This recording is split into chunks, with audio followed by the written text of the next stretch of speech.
guys. Mo yung sitwasyon ng ating baybayin.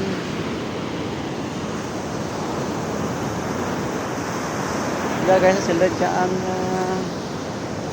tubig. Dahil mga baruto guys, medyo pa gani guys. Sila dyan tubig. Dahil guys, padto sa Katuwayan. Guys, may sangka niyo kung natindog.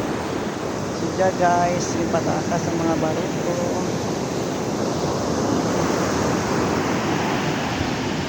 So, ragtal guys, gawang baler.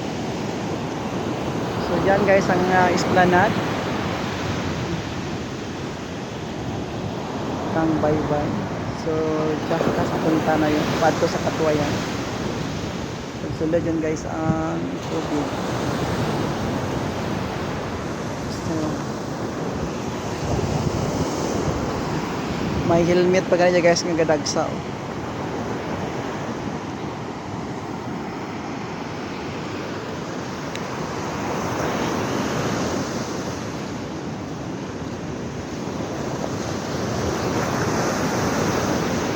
So hasta dyan guro guys sa piyak doon nagsulod na ng tubig.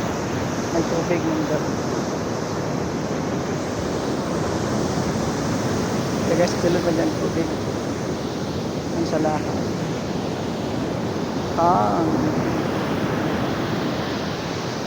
Dagat.